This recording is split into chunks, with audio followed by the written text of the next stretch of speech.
Guys, welcome back to our channel. Guys, మన channel cricket సంబంధించిన ప్రతి చిన్న అప్డేట్స్ మన ఛానల్లో రెగ్యులర్ వస్తుంటాయి. ఇంకా మన ఛానల్ని సబ్స్క్రైబ్ చేసుకోకపోతే గైస్ వెంటనే సబ్స్క్రైబ్ చేసుకోండి అండ్ పక్కన బెల్ని యాక్టివేట్ చేసుకోండి. అండ్ అదే ఇంకా మా వీడియో లైక్ చెప్తే గైస్ వెంటనే లైక్ చేసి మన వీడియోలకి అయితే ఎంటర్ అవుదాం. గైస్ తప్పకుండా లైక్ చేస్తే మన వీడియో మార్కెట్కి ఫాస్ట్ రీచ్ అవుతుంది. గైస్, వీడియోలో ముందు ఒక చిన్న రిక్వెస్ట్ అంటే ఒక్కసారి చిన్న క్లిప్ అయితే చూడండి. దాదాపు 90% సబ్స్క్రైబ్ చేసుకోకుండా చూస్తున్నారు. గైస్, మన ఛానల్ క్రికెట్ సంబంధించిన ప్రతి చిన్న అప్డేట్స్ రెగ్యులర్ వస్తుంటాయి కాబట్టి ఖచ్చితంగా మన ఛానల్ అయితే సబ్స్క్రైబ్ అయితే చేసుకోండి. ఇక ఇండియా వర్సెస్ న్యూజిలాండ్, మరి ఈ మ్యాచ్కి మన టీం ఇండియా కాంబినేషన్ ఏ విధంగా ఉంటుంది, మరి ఏమైనా మార్పులు ఉంటాయా కాంబినేషన్లో అనేది ఈ వీడియోలో అయితే చూద్దాం. గైస్ తప్పకుండా చివరకు చూస్తేనే మీకు క్లారిటీ అయితే అర్థమవుతుంది. ఇక మెయిన్గా చూసుకుంటే మనకి ఇబ్బంది వచ్చేసి number 1 bowler and number 1 batsmen ఇద్దరు కూడా వరల్డ్లోనే నెంబర్ 1గా ఉన్నారు ప్రస్తుతం చూసుకుంటే. బట్ ఈ వరల్డ్ కప్లో చూసుకుంటే ఇద్దరు దగ్గర నుంచి కూడా పెద్ద చెప్పుకోదగ్గ పర్ఫార్మెన్స్ అయితే రాలేదు. సో మరి వారిద్దరిని తప్పిస్తారా, మరి వారి ప్లేస్లో ఎవరు వస్తారు అనేది ఇంట్రెస్టింగ్గా మనకైతే కనబడుతుంది. ఫస్ట్ మనం వరుణ్ చక్రవర్తి సినారియో చూసుకుంటే, వరుణ్ చక్రవర్తి లాస్ట్ 4 మ్యాచ్లో చూసుకుంటే టూ మచ్ డిసప్పాయింట్మెంట్ అయితే చేస్తున్నాడు. దాదాపు ఓవర్కి 11 తీస్తున్నాడు. ఇంకా లాస్ట్ మ్యాచ్లో చెప్పాల్సిన అవసరం లేదు ఎన్ని రన్స్ ఇచ్చింది అనేది.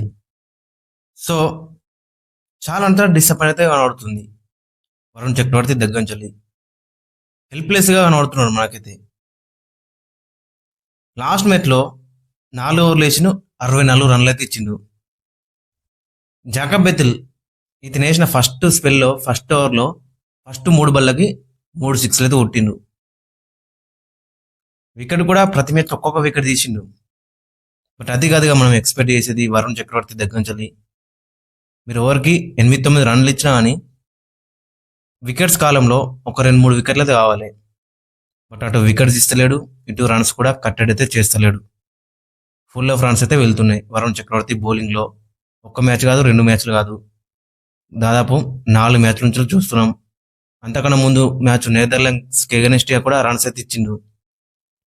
సో కాబట్టి హెల్ప్లెస్గా కనబడుతున్నాడు అక్కడ వరుణ్ చక్రవర్తి.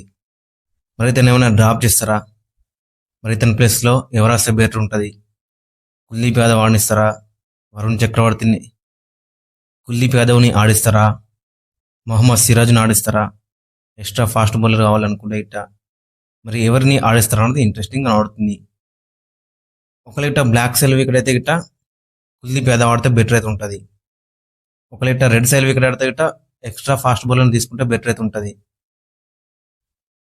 సో కాబట్టి గైస్ మీరే చెప్పండి, మరి వరుణ్ చక్రవర్తి ఆడితే బెటర్ ఉంటుందా, అతని ప్లేస్లో కుల్దీప్ యాదవ్ ఆడితే బెటర్ ఉంటుందా అనేది కింద కామెంట్స్కి అయితే మెంచేయండి.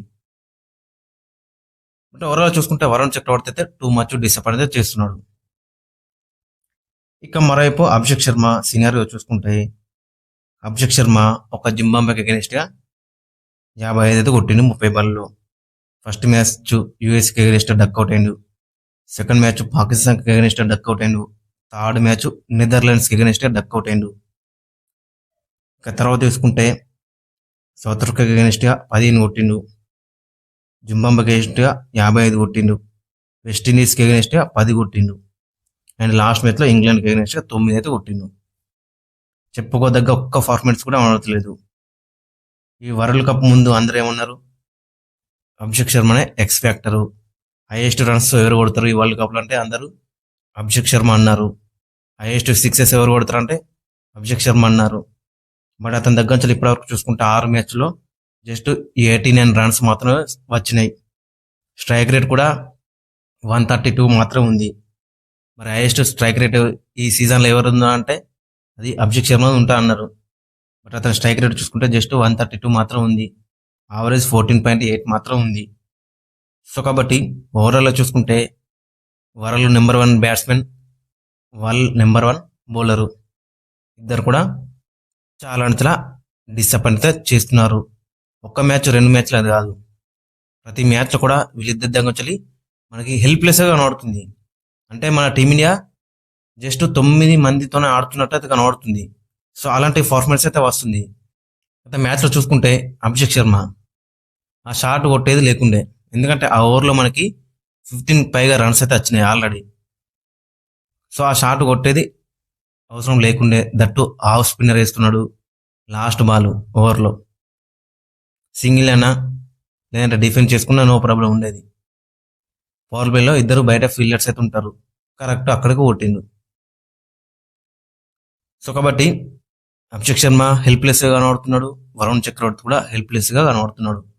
వరుణ్ చక్రవర్తి ప్లస్ లో కుల్దీప్ యాదవ్ వస్తే బెటర్ అయితే ఉంటుంది. ఒకళ్ళు ఇట్ట చేంజ్ చేయాలనుకుంటే ఇట్ట కుల్దీప్ యాదవ్ కూడా చాలా అంటే మంచి రికార్డ్స్ ఉన్నాయి. గత T20 వరల్డ్ కప్ కూడా ఆడిండు. 2024లో మనం గెలిచినాం కదా, అప్పుడు కుల్దీప్ యాదవ్ ప్రతి మ్యాచ్ కూడా ఆడిండు.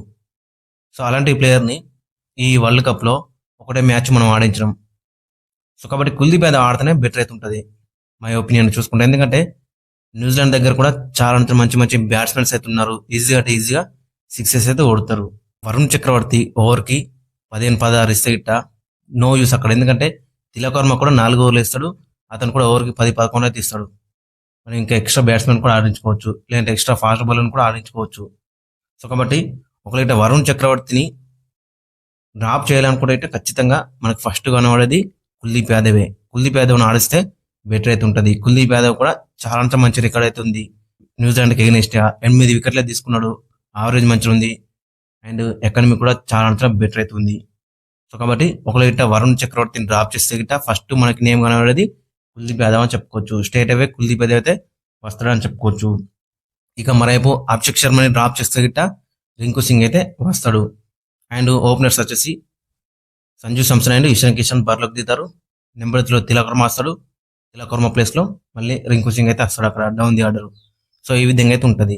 బట్ ఫైనల్ కి ముందు మరి ఈ విధంగా చేంజెస్ చేస్తారా చేయరా అనేది కింద కామెంట్స్ అయితే మెన్షన్. ఎందుకంటే ఒకటే మ్యాచ్ ఉంది, మళ్ళీ కొత్త ప్లేయర్స్ వస్తే మరి వాళ్ళు ఏ విధంగా రాస్తారు అనేది కూడా ఇంట్రెస్టింగ్ కనబడుతుంది. అంటే కుల్దీప్ యాదవ్ ఈ వరల్డ్ కప్ లో ఒకటే మ్యాచ్ ఆడిండు, సో మరి ఇక్కడ ఏ విధంగా రాస్తారు అనేది కూడా ఇంట్రెస్టింగ్ కనబడుతుంది. కాబట్టి ఒకవేళ చేంజ్ చేయాలనుకుంటే వరుణ్ చక్రవర్తి ప్లేస్ లో కుల్దీప్ యాదవ్ వస్తాడు, బట్ అభిషేక్ శర్మ కంటిన్యూ అయ్యే అవకాశం అయితే మనకి ఎక్కువ కనబడుతుంది. ఇక ఫైనల్ గా ప్లేయింగ్ లైన్ అక్కడ మనం చూసుకుంటే 2 ప్లేయింగ్ లైన్లు అయితే మనం చూద్దాం. ఇక ఫస్ట్ ప్లేయింగ్ లైన్ వచ్చేసి ఓపెనర్స్ వచ్చేసి అభిషేక్ శర్మ అండ్ సంజు సంసన్ బరిలోకి దిగుతారు. నెంబర్ 3లో వచ్చేసి ఇషాన్ కిషన్, నెంబర్ 4లో వచ్చేసి కెప్టెన్ సూర్యకుమార్ యాదవ్, 5లో వచ్చేసి తిలక్ వర్మ, నెంబర్ 6లో హార్దిక్ పాండ్యా, నెంబర్ 7లో శివన్ దుబే, నెంబర్ 8లో అక్షర్ పటేల్, నెంబర్ 9లో హర్షదీప్ సింగ్, నెంబర్ 10లో జస్ప్రీత్ బుమ్రా అండ్ నెంబర్ 11లో వరుణ్ చక్రవర్తి. ఇంకొక ప్లేయింగ్ లైన్ వచ్చేసి ఓపెనర్స్ వచ్చేసి ఇషాన్ కిషన్ అండ్ సంజు సంసన్, నెంబర్ 3లో తిలక్ వర్మ, నెంబర్ 4లో కెప్టెన్ సూర్యకుమార్ యాదవ్, నెంబర్ 5లో హార్దిక్ పాండ్యా, నెంబర్ 6లో శివన్ దుబే, నెంబర్ 7లో రింకు సింగ్, నెంబర్ 8లో అక్షర్ పటేల్, నెంబర్ 9లో హర్షదీప్ సింగ్, నెంబర్ 10లో జస్ప్రీత్ బుమ్రా అండ్ నెంబర్ 11లో కుల్దీప్ యాదవ్. ఈ విధంగా అయితే ఉంటుంది ఒకవేళ చేంజ్ చేస్తే గిట్ట ప్లేయింగ్ లెవెన్ లో. గైస్ మరి మీకు ఫస్ట్ ప్లేయింగ్ లెవెన్ బెటర్ ఉందా, సెకండ్ ప్లేయింగ్ లెవెన్ బెటర్ ఉందా, ఏ ప్లేయింగ్ లెవెన్ తో వెళ్తే బెటర్ ఉంటుందో ఖచ్చితంగా కింద కామెంట్స్ అయితే మెన్షన్ చేయండి. అండ్ మీ యొక్క ప్లేయింగ్ లెవెన్ కూడా కింద కామెంట్స్ అయితే మెన్షన్ చేయండి.